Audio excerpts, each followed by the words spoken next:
we help you today?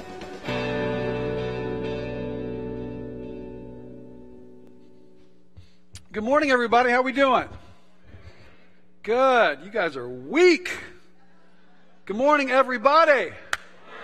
Man, that is so much better. It just feels better in the room when we do that. This morning, we're going to finish out our 3-week series on family matters. And we have a key verse that we've been going back to, and it's Malachi chapter 4. And basically the verse says this. It says that God's desire is to take the hearts of the fathers to the children and the children to the fathers. That's basically what it's saying. It's saying God wants our hearts to be together. And I don't want us to forget this piece. I don't want us to forget that the scriptures refer to us as the household of God. We refer to ourselves as a church family. So I want us to think bigger because God thinks bigger. I want us to understand that God's heart for us is that our hearts be together. He wants our hearts to be together. He wants the hearts of parents with their kids at home to be together, and He wants our hearts to be together. This morning, we're going to continue on our series. The first week we talked about healthy people, and the point of the message was to say this. If you want to have a healthy family, it starts with you being healthy first. That was the point of the first message. We need to be healthy first. And then last week, Pastor Brian Suchel got up and talked about healthy kids. And, understanding that, God is the one that has given us the parents that we have. God's the one that puts the authorities in our lives. And we can rest in the fact that ain't nobody perfect, especially parents. And so, this week, we're looking at healthy parenting. Healthy parenting. And I want to introduce to you somebody that I believe was one of the greatest parents in all the Bible. And he didn't have any kids. Isn't that weird? One of the healthiest, greatest parents in all the Bible didn't have any children that I know of. His name was Paul. And I want to take and read a few passages from Paul's letters. And I want you to hear how he describes himself as both a mother and a father. Check this out. 1 Thessalonians 2 verse 7. Paul says, "But we were gentle among you, even as a nurse cherishes her children." He describes himself as a nurse, the mother of a newborn. And he says, we took care of you like that. I was a mother to you. 4 verses down, 1 Thessalonians 2:11, "As you know how we exhorted and comforted and charged every one of you as a father does his children." He's a mother and a father in 4 verses. 1 Corinthians 4 verses 14 and 15, Paul says, "I write not these things to shame you, but as my beloved sons, I warn you. For though you have 10,000 instructors in Christ, yet have ye not many fathers. For in Christ Jesus I have begotten you through the gospel." And here's what I would say. We have in this church some amazing childless parents. Amazing. We've got young men, young women, older men, older women who go about and they find people to invest their lives in and disciple them. And they are fathers and mothers. And I would say this to you. I am the father of Nate, Matthew, and Jonathan, but I'm the father of many others here as well. That's where God wants to take us. He wants us to understand that our legacy needs to be so much bigger than just our immediate family. And so today we're going to look at 4 principles of parenting from the life of Paul. Okay, so this is all in the context of healthy parenting because there's lots of unhealthy parenting that goes on. Is there anybody in the house that could confess, as the parent of biological children, that you have been an unhealthy parent at times? Yeah, we can all say that, unfortunately. But we're going to talk about this from a healthy parenting standpoint. And so here's point number 1. Healthy parenting flows from daily dependence upon Christ. Wouldn't you love it if the Bible gave us step-by-step instructions with our kids? You know, our kids are not like Pop-Tarts, are they? You don't just peel them, throw them in there, put the thing down, and they're ready in a minute and a half. I wish. It's way harder than that. Nobody told me how hard parenting was going to be. I can remember Kelly and I, the night before, we were going to go in for a cesarean, okay? The night before, we're laying on the bed together, looking at each other, saying like, can you believe that tomorrow at this time, we will be parents? Whoa. Who tells you? Where in the Bible does it say if you're laying on the couch with your young son not to have your mouth open? Where does it say that? It doesn't say it, because I had a bad experience. I can still remember calling Kelly on the phone. She was with family, and I'll just put it this way. A diaper can only hold so much. And I had diaper all over the floor. It was not good. But show me the book, chapter, verse for that one. You know, we have to depend upon Christ because every kid is different. We have to depend upon Christ because every situation is different.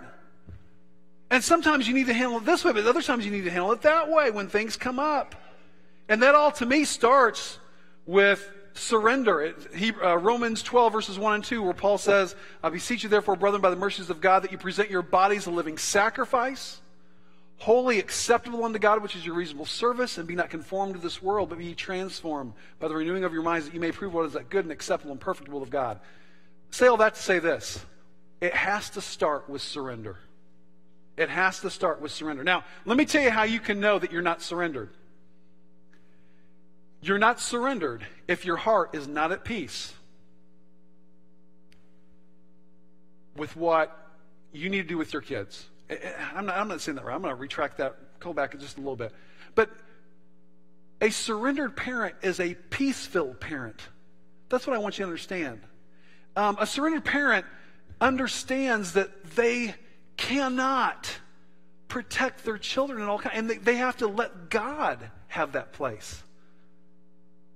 And so that's part of how you know that you're surrendered, is if you have that peace. So think about this. God has all the answers.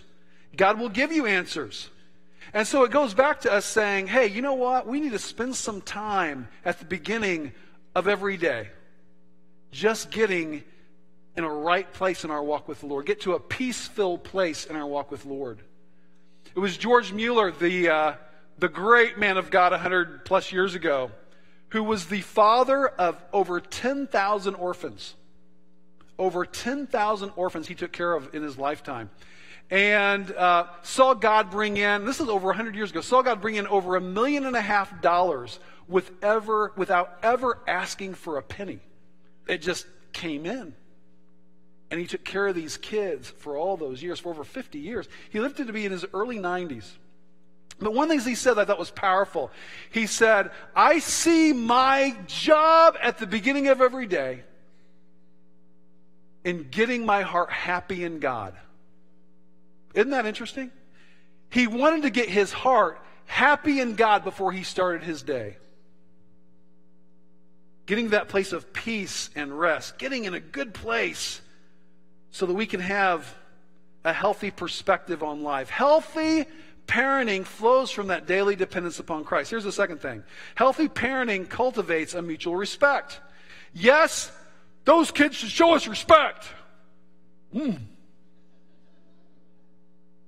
But boy, you want them to show you respect not just because of who you are, but you also want them to show you respect because of how you are. To me, this is about valuing one another. Paul said this, healthy parent Paul, Philippians 2:3, let nothing be done through strife or vainglory, but in lowliness of mind, let each esteem other better than themselves.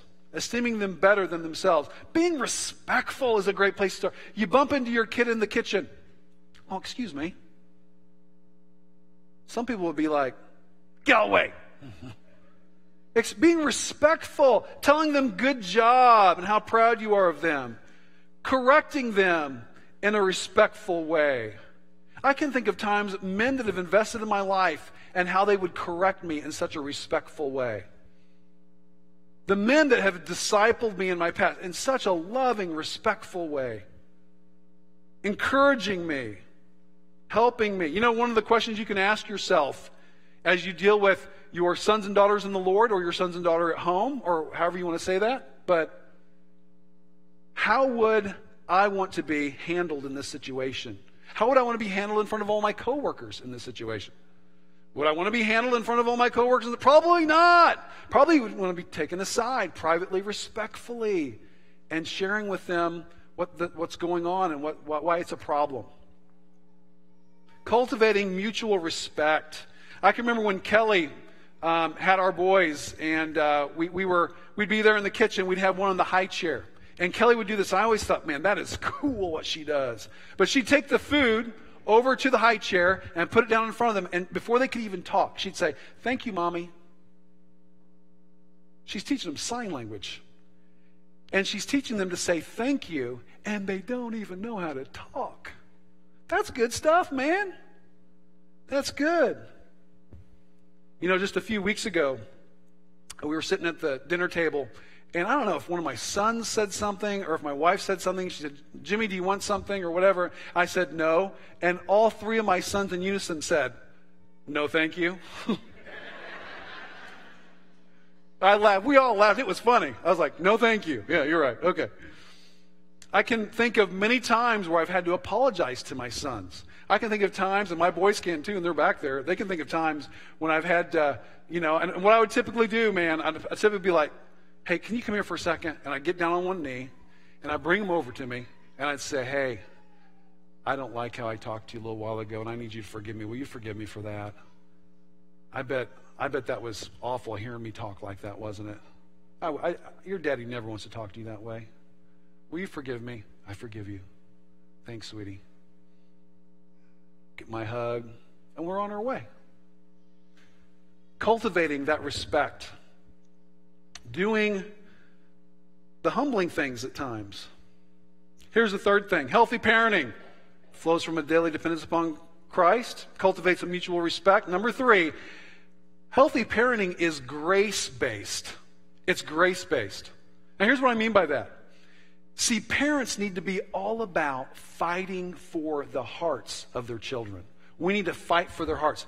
Discipling people, right? This isn't about trying to get somebody to obey and just do the right things. And I know somebody's out there like, well, they need to start doing the right things. Yeah, but you can do all the right things and completely miss the heart. Boy, I'm aiming for the heart. That means you let them do the wrong things? No. Come on now. Here's what I'm saying to you. I'm saying we've got to be about the heart. We've got to love people where they are. We've got to love our kids where they are. Discipline is critical. And yes, the Bible says if you don't correct your kids, you hate your kids. Okay, granted. But I'm not talking about whether we correct or not. I'm talking about the manner in which we correct. I'm talking about how we administrate the correction. Boy, get out of my face. Whoa, you talk to people that work like that? Really? And you still work there? Sometimes we talk crazy. We're talking crazy talk. Consider what parent Paul said in Colossians chapter 4, verse 6. He said this. He said, "Let your speech be always with grace, seasoned with salt." Salt is a picture of judgment, by the way, in the Bible. It's interesting. He says, "Let your speech be always with grace, seasoned with..." You don't make a meal out of salt, do you?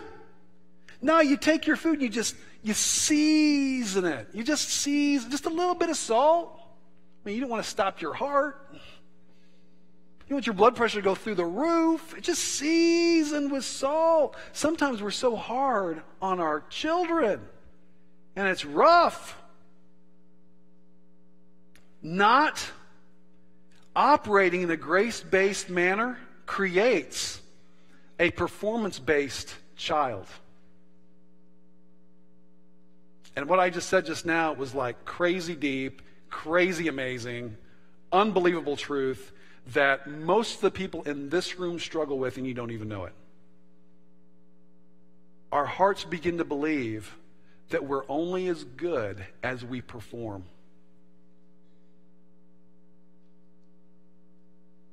The proof of it is when you're at work, when things are going bad, when whatever, and you don't do so well, that you spiral into a depression.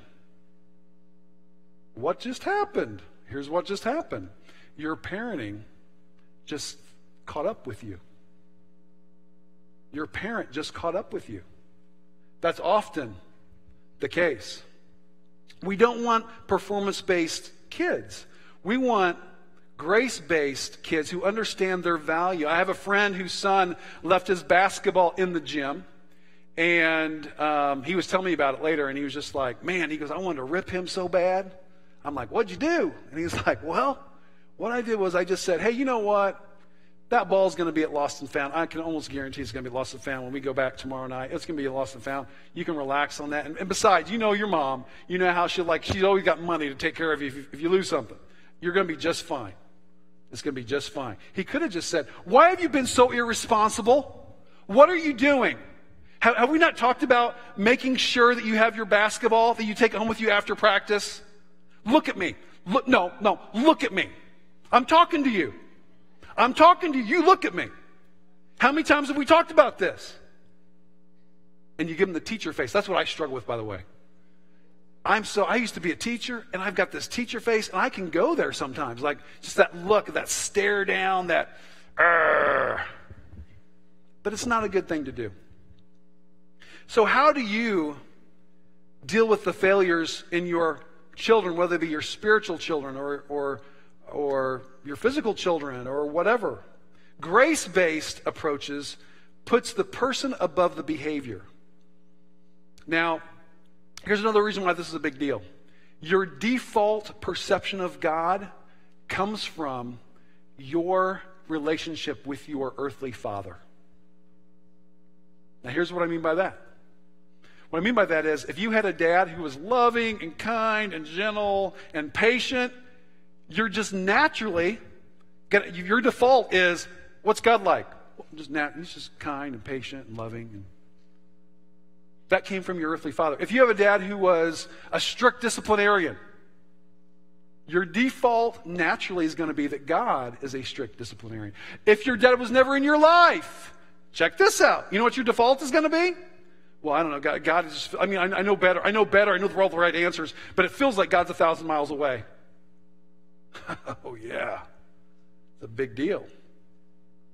That's why there are some things you never want to say to your kids. I've got a list of things you never want to say to your kids. Here's some things you don't want to say to your kids.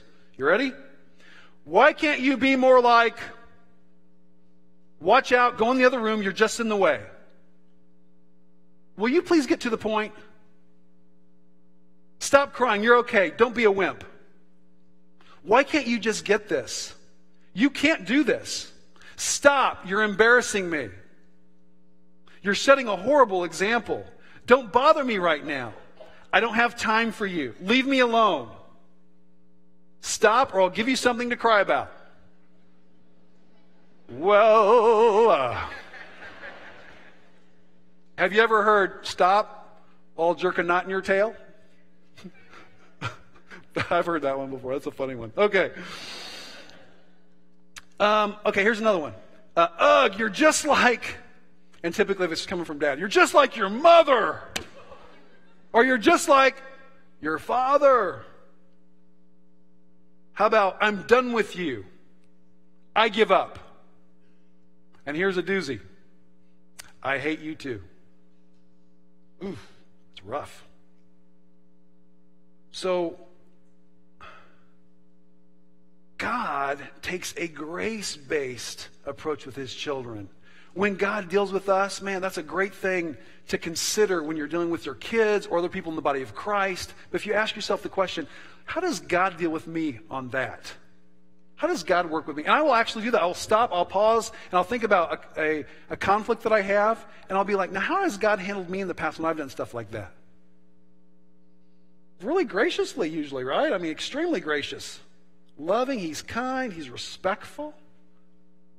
It's a good thing to consider. Rebellion in our children typically will take place between the ages of 12 and 14. And here's a reason why that happens. It usually takes between 12 and 14 years for a kid who's been trying to get their parents' affection, and they've been doing this their whole lives, and they finally figure out by the time they're between ages 12 and 14, you know what? No matter what I do, I can't get their love. You know what? Screw them. Now, that's just reality. And what they're doing internally is they're extending middle fingers, and they're saying, I'm done trying to impress you because nothing is ever good enough for you. That's often the issue. You know, a grace-based approach allows for big growth in those in which we invest. This is how we create appetites in our children. Here's how you don't create appetites in your children for the things of God. Make the Bible or things pertaining to God, make that their punishment. Boy, they're going to love going back. You know, let them, when they make a mistake, I want you to write this verse out 150,000 times. Boy, you're cultivating a disregard, a hatred for the things of God. So here's the question. What kind of picture of God are you painting for your children? And I'm not just talking about your little ones at home. I'm talking about people in the body. What kind of picture of God are you painting for those around you? Here's number 4. Healthy parenting is intentional about the end game. Allow me to read you a great passage from Paul. This is a great parenting passage, even though when Paul wrote it, he didn't mean for it to be strictly for parents. But here listen to what it says. It's pretty interesting. It's great for parents. For we which live are always delivered unto death for Jesus' sake, that the life also of Jesus might be made manifest in our mortal flesh. So then death worketh in us, but life in you. Now, there have been thousands and probably millions of parents who have felt that way, even though they never put it in those words. You got a newborn at home, and you're thinking, oh my goodness, this is how many days in a row with no sleep, or little to no sleep. Death works in us, but life in you. There are so many times when you're working with people who are struggling in their walk with the Lord, and they dirty their diapers, so to speak. They dirty their diapers, and you've got to be there to love them forward. Death works in us, but life in you. So here's a question to consider. What do you want your kids to be equipped to do before leaving home? How do you want to equip them? You know, I've got some things on my phone. I've got a screen on my phone called my radar screen. This is things on my radar. And, you know, some things I've got on my radar screen with my sons. I've got some goals. Before they leave, I want them to know how to commune with God. I want them to learn how to hear the voice of God, how to pray, how to interact with God. Another one, I want them to be disciplined. I want them to be dialed into their sexuality. I want them to have a healthy perspective on the opposite sex. Conflict resolution, I want them to learn how to listen and how to resolve problems between other people, themselves and others. Finances, man, I want them to know how to take care of their money. And the last one I've got here that I've just written down, how to work hard. I want them to know how to work hard. So do you have a plan for that? And that's something just to consider. Maybe it's a good assignment for this week is, you know, what are the 5 or 8 or 10 things that I want my kids to be equipped with before they leave our home when they turn whatever age? And that could be something to consider. You know, one of the things that I've done with my sons that's been fun is, man, when it's time to have that man-to-man talk, especially about the opposite sex and all that, I made it a point to say to them, hey, I want to take you on a trip. We're going to go on a trip. We're going to do something fun together. So my oldest one, Nate, he was like, you know, I said, Nate, what do you want to do? And he's like, let's go to Oklahoma City and let's watch the Thunder and Kevin Durant play the Clippers and Chris Paul. And so we drive down. We got 5.5 hours there, 5.5 hours back. It's a great time. Saw an awesome basketball game. When it came to Matthew's turn to have the trip, I'm like, Matthew, you want to go to an NBA game? He's like, not really. I said, what do you want to do? You know what we ended up doing? We ended up going down to Sweetwater, Texas, to the Rattlesnake Roundup. That's what we did. And man, we had a ball. It was so much fun. It was so much fun. We came back with rattlesnake heads. I've got one in my office in a jar. Seriously. It's pretty awesome. I meant to bring it so I could show it to you, but oh well, you know. But what is it for your kids? You know, every kid's different. Every kid has something that they like to do. How could you make an intentional investment? It starts as we begin to consider and think about, like, God, what do you want to do in the life of my kid? And a big part of that is, God, help me to be the person that I want my kids to become. And that's a heavy point in itself. But you know, at Graceway, we are very intentional about partnering with our parents. You know, one of our just incredibly gifted pastors, Pastor Donovan, I've asked him to come up here this morning because I want him to talk to us about what we as a church have in place to help our parents move forward in a powerful way in training up their children in the way they should go. Thank you. Morning, everybody. Good to see you. Fantastic to be here. Family matters. Family matters to the children's ministry here at Graceway. In fact, it matters so much that we use a very simple visual aid to help us remember the importance and urgency of helping our families leave what Pastor Jimmy said was a spiritual legacy. So I brought it with me today. Very simply, here it is. Y'all tell what that is? It's a box full of marbles. Beautiful marbles, aren't they? Different colors. I love them. I love marbles. Kid at heart. Love this kind of stuff. 52 marbles in here to be exact. 52. And what I'm doing is I'm taking these 52 marbles with me around Graceway here on Sundays to remind all of us that we have only 52 Sundays per year to influence the spiritual development of our children and their families. Now, this number 52 can actually be less when you realize that due to the family dynamics here at Graceway, only about half of our children attend church more than 2 times a month. So for 50% of our children, it's not 52 marbles, but more like 26 marbles. 26 hours. 26 hours here at Graceway on Sunday. A little more than a day out of 365 we've been given each year. Actually, I have to take one marble away now because we start our children's ministry calendar year the first Sunday in June. Well, that Sunday was last Sunday, so that marble's already gone. I'll put that in my pocket. And so at the end of this day today, I'll need to remove a second marble. So that leaves us with not 52, but already 50. There's an urgency.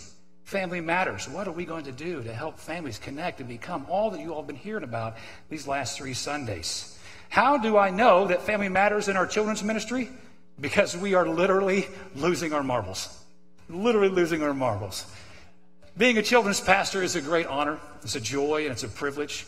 I came to Graceway about 18 years ago from a career as a public school teacher in the states of Missouri and Kansas. I've taught in rural and suburban and urban schools, and I love the diversity in students and their families. Therefore, I naturally love the diversity in families and the dynamics found here at Graceway.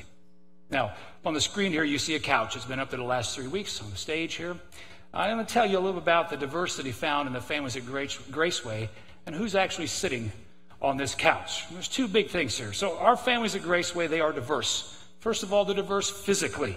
Physically, we have what we call a nuclear family. 1 marriage, mom, dad, and the kids, right? Nuclear kind of thing there. That's here. We also have single-parent families. Single-parent families. Often, children in this type of family, they move between 2 separate households on a regular basis. They're not always here on Sunday mornings because they're at the other parent's house. We have blended families, families where one or both the parents have children from a previous marriage that they're bringing into a second or third marriage.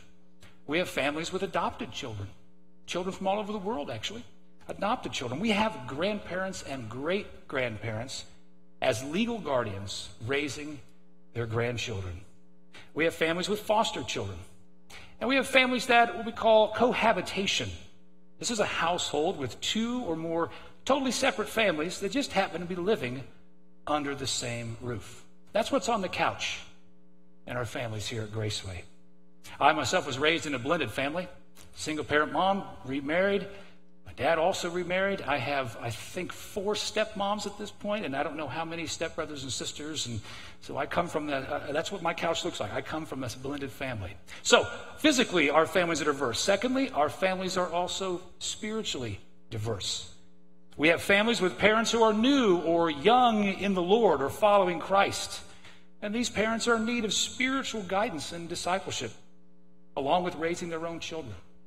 We have families in a combination of parents who are followers of Christ. One parent and the other parent has not yet come to a saving knowledge of Jesus Christ as their Savior. Now, in addition, there are cultural and ethnic and economic and employment components of a Graceway family. All these things are equally as diverse. And finally, families, most of whom would describe the reality of their family schedules, the schedules in their family as just one word. I've heard so many of you say this. Our family is what? Busy. We are just busy. That's our reality. Sitting on this couch, I don't know the last time I sat on the couch. I've been running all over the place, some of you are saying. So with the truth about the diversity of families sitting on our couch here at Graceway, helping families leave a spiritual legacy can seem impossible. What are a children's pastor and a wonderful team of volunteers to do? When I've got broad shoulders, but boy, there's a lot. There's a lot to this. The answer to this question is simple. Family matters. Keep it simple and make it practical.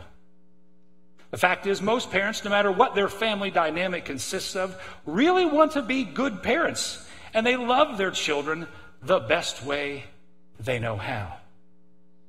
Most families, most parents do not get up in the morning trying to figure out how they're going to ruin their kid's life and make their day a mess. That's not true. They truly love their kids, and they're doing the best they can. I want you parents and families to know that you are important to God. Turn to each other and say, you are important to God. I need you to know that. Say, therefore, you are important to us here at Graceway. Because of Christ's unconditional love, you've already met the qualifications for Graceway to establish a partnership with you. No negotiations, no contracts, no money down. God loves you, so we are your partners. Unfortunately, a lot of parents and families are simply stuck, and they need the right kind of catalyst to move them toward a different behavior. In talking with hundreds of parents over the years, they all ask for just 3 things. 3 things to help their family get unstuck. 3 things to help them feel they are in a continual loop of engagement. 3 things to help them build an everyday faith. 3 things to help them maintain a rhythm of the family. I'm going to illustrate these 3 things with another visual because I'm a children's pastor. We love toys. I got to have visuals. So I brought with me today classic in the toy world, right? We have the Duncan butterfly yo-yo. Yeah, okay, so I've got that with me. And here's how this works, okay? Remember, family matters. Keep it simple, keep it practical. What could be simpler than a yo-yo, right? What could be simpler than a yo-yo? So, your family, your spiritual legacy is the yo-yo. No, I did not say your family is a bunch of yo-yos. That's not what I said. Your family is the yo-yo, okay? That's you. My hand represents Graceway. The influence we want to have on the spiritual development of your family. So, the string represents our connection, keeping us connected 24/7, 365 days a year for 11 years. That's our partnership. That's our goal. Okay, so I'm going to do this. I just need you guys to know I need thunderous applause for the awesomeness that's about to happen. Are you ready for this? Here it goes, all right? Watch this. Remember, you, the yo-yo, we, the hand, Graceway, and the string is what connects. You ready? Here we go. I'm just saying. I thought that was fantastic. I thought it was great. I'll be here all week. So here's the idea. Simple visual, what we're trying to do here. Now, I'm going to go back to the 3 things parents are asking for. Now, at this point, you don't need to take notes. Everything I'm about to talk about is on our website. Love our website. Visit graceway.org/children. We'll get you everything you need to know to make that string connect to your family. Let me just break it down for you. There are 3 things. Number 1, give me the plan. Here's the plan. It's simple. to consistently partner, challenge, and equip parents and families to become active spiritual leaders in the lives of their children. Literally, to yo-yo, up and down looping action. That's what we're trying to do. Second thing parents are asking for, just show me how it works. Can you just show me, give me an example of this? This is the top of the loop, the hand of Graceway. Graceway, can you hold my hand? We find this in the influence of each Sunday morning when your kids are with us. Our children's curriculum, our Sunday morning small groups we have with our kids, our promotion events, parent dedications, baptism celebrations, youth league, and other family experiences all provide an example for all of us of how to partner and connect to our kids. At the end of 11 years in a children's ministry, your children potentially will have done some amazing things. Attended 572 Sundays, learned over 300 Bible stories, memorized between 100 and 300 Bible verses, learned over 450 praise songs and Bible songs, made dozens of new friendships, been mentored by over 250 volunteers, used 50 pounds of glue and crayons during craft time, worn out 5 pairs of cleats going through Youth League, had 36 name tags go through the wash. You parents, you moms, you know what that's like. Asked hundreds of questions about God, Jesus, and the Bible. Been challenged to apply over 60 Christ-like character traits in their life. Some will have trusted the Lord Jesus Christ as their Savior. Of those, some will have decided to follow the Lord in baptism. There's a lot going on at this loving well, isn't it? There's a lot going on. It's a lot of influence. So parents are asking, give me the plan, show me how it works, and finally, what do I do today? How do I make this happen today? I'm busy. What do I do with this? Keep it simple, make it practical with our yo-yo. Graceway, the hand, creates energy and influence. The family, the yo-yo, carries out practical family initiatives as the yo-yo moves up and down, back and back and back. Our children's ministry offers 3 guides to help you with this. 3 guides. If I tell you one thing today, this is it. 3 guides. We have a thing called the Parent Cue. Your kids get this in their bag or get handed to you when you pick them up. It's a simple sheet of paper, and on that, it's got all kinds of information about what they're learning, the memory verse, the character trait, the story we went through, and it also provides things and ways for you all to connect. Things that connect. Things like what Jim was talking about with his drive time with his son. Drive time, meal time, bath time, all kinds of times you have with your kids during your day. We have ways for you to actually interact, ask questions, and your kids actually ask you questions to keep you connected with that string between our hand and your yo-yo. Parent Cue's huge in our ministry. 8 out of 10 parents I ask about the Parent Cue say, man, I love this thing. It is the most practical thing that we have. We use it with our kids, and they love going through that. So that's awesome. That's awesome. We also have, in this modern age, apps that you can download, get a hold of. Our Parent Cue is also an app that you can download, so you can have that with you all the time, no paper. We also have a Bible app for kids. This is free, an interactive game-style app that reads dozens of Bible stories to your kids. The same people who developed the YouVersion Bible app that so many of us use, these are the same folks that developed this. It's so powerful. It's so awesome. Our kids love it. And finally, we have 2 big websites that you can go to. And these are fantastic. Kids love getting online, watching things, interacting with things. Studio252.tv is an interactive website for elementary age kids and their parents. You can view all the videos we use on Sunday morning to teach our kids, listen to the music we sing, download the Parent Cues, find daily games and crafts and recipes you can do with your children, and even send encouraging messages to your children right from the app. ParentCue.org is a site for our younger children and children of all ages. We have tips on parenting, encouraging blogs, and additional videos and podcasts, and links to other great resources. I'm telling you all, this season of life and the 18 years that I've pastored children is one of the best times to be alive, because there's so many resources out there at your fingertips that don't cost anything, that make Sunday morning continue on through the rest of the week. Remember, I said earlier that only about half of our children attend church more than 2 times a month. I love the fact that no matter whatever your family dynamic is, you can use these resources to continue your yo-yo. Again, all these items and links are available on our website. Visit graceway.org/children. Few websites connect families like our website does. Please take advantage of it and share with those around you. In addition, as your children's pastor, I'd love to sit and visit with you. Feel free to give me a call, connect with me. All my information is on the website. I love to share a meal and sit down with your family. Family matters. Graceway has such beautiful diversity within its families. Helping every family leave a spiritual legacy is totally possible. The plan is simple: to partner with you, to challenge and equip parents and families to become spiritual leaders in the lives of their kids. The plan is also practical: create a loop of engagement through the influence of the hand of Graceways Children's Ministry, and encourage families, the yo-yo, to take the initiative using available resources to engage their children in conversations, developing an everyday faith. Raise your hand if your family's busy. Raise your hands. Yeah, look around. Most everybody's hands are up. We are busy. However, busy can have us in the middle. Busy can have us in the middle. Finally, don't forget, taking out my one for this week, we're all losing our marbles. Only 50 left in my box. Thank you all so very much. God bless.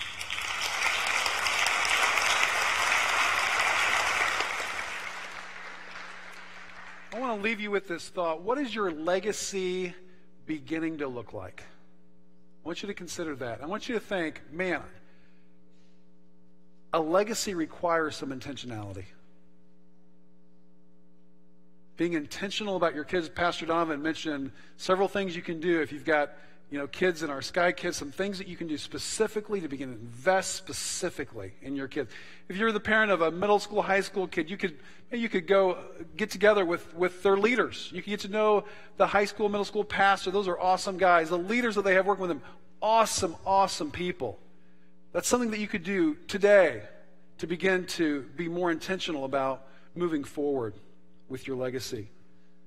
Maybe you're single, you don't have any kids. Hey, the Apostle Paul, I believe, was one of the greatest parents in all of Scripture. But boy, did he have lots of kids. Maybe there's somebody you can say, God, is there somebody younger, a little bit further behind than I am, that I could begin to invest my life in? You could be a soccer coach. They're looking for soccer coaches. You could invest in Sky Kids ministry. What an awesome opportunity that is. Some very specific things you can do. July the 16th and 17th, we're bringing in Richard Mullis and Dennis Delvalier, and they're coming back to talk to our body about relationships. Boy, I'd encourage you to be a part of that. Thursday night and a Friday night, July 16th and 17th. You'll start seeing that on the web here, where you can go and spend a couple nights becoming more effective, going away with some very practical things to invest in, to use in the life of your family and the life of the people around you. To leave a legacy, to leave a life behind that is worthy of emulation. That's such a critical part to what being a believer in Jesus Christ is about. My prayer for all of us is that, man, we've all blown it, but you know what? God takes us right where we are to move forward, and he can do things in such a powerful way. My prayer is that God would have his way in our lives, and we could say, God, live your life, live your love, live your wisdom, live your maturity, live your life through my life, so that the lives of the people around us can be powerfully impacted. Let's pray, and then we're going to be done this morning. Father, we do just want to say we worship you today. We want to say, Lord, you're good. God, you're holy. You're just, you're righteous. But God, you're so gracious. You're so kind. You're so good to your people. And Father, today I'm asking that you would do abundantly above all we could ever ask or think. God, I pray that you would take this household of faith, that we could be a people that is known for investing in the next generation, that we could be a people that's known for having relationships that provoke one another to love and to good works. Relationships that honor you, that reflect your glory, that reflect your very life, Lord. So today, be glorified. Bless us. Show us specifically what each one of us can do to move forward in the power of your Holy Spirit. We ask it in Jesus' name. Amen.